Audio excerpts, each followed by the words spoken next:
En el laboratorio uno se hizo la medición de los componentes en las maletas para comprobar su estado. Las partes principales del multímetro son tres: el display, la perilla selectora y las conexiones para las puntas de prueba.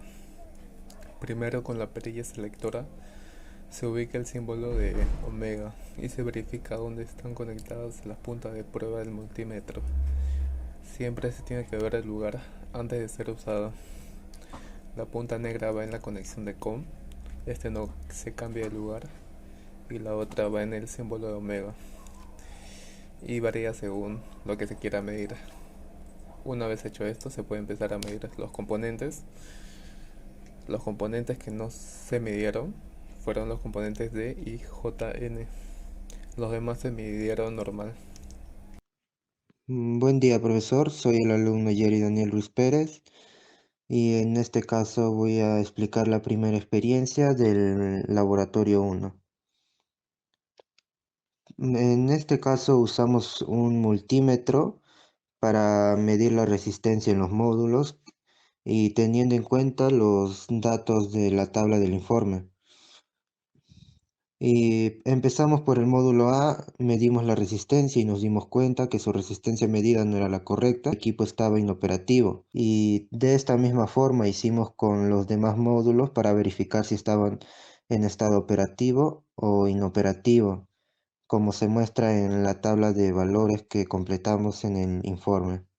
Gracias. Buenas noches, profesor. Me presento. Soy Jordi Valdivia y lo que voy a comenzar a hacer es la experiencia número 2, para lo cual consiste en armar el circuito, el cual es el módulo Q, que son los fusibles, módulo M, que es el interruptor, módulo T, que es el relé, y módulo C, que es el foco, para lo cual hacemos las conexiones directamente desde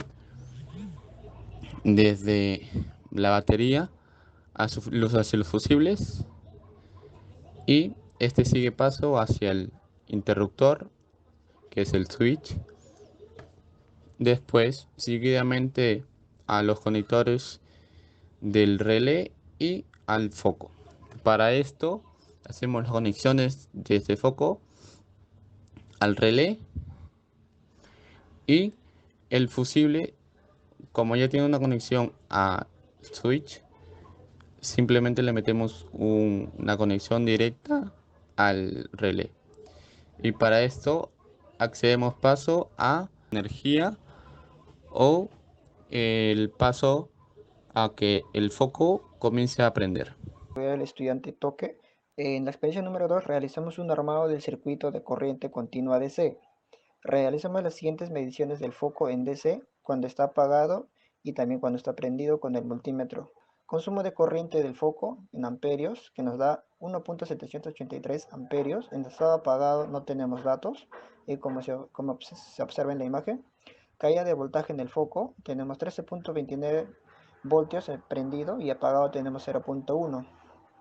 Caída de voltaje en el interruptor de encendido, tenemos 16.0 voltios, y en estado apagado tenemos 13.95, como se observa en la imagen. Consumo de corriente del relay, tenemos 1.774 amperios, y en estado apagado no tenemos datos, como se observa en la imagen. Caída de voltaje del relay, tenemos 13.30 voltios y 13.95 voltios en estado apagado, y como se observa en la imagen. Y en esta oportunidad también le daré el paso a mi siguiente compañero. Le habla el alumno Javier Alejandro Castañeda Simón. Le voy a hablar sobre las conclusiones de la experiencia número 1. Hubo componentes como el fusible, donde en caso era inoperativo, pero lo que está fallando eran los cables que se conectan al fusible, ya que este sí está en buen estado. Otra conclusión sería, para tener valores más precisos de los componentes, los medimos en resistencia y no en continua. Le hablaré sobre las conclusiones de la experiencia número 2. En el caso de la bombilla, en medio de la conexión se detectó que no operaba, a pesar de haber marcado operativo, y eso se debió a que estaba mal puesta la bombilla.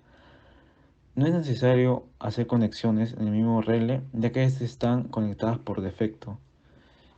Algunas recomendaciones generales respecto a la experiencia de laboratorio pues es tener las botas de seguridad antes de entrar al laboratorio, verificar las conexiones de los componentes, comprobar si algún componente está suelto o mal puesto. En caso de algún accidente, avisar a los compañeros o docente. Gracias, profesor.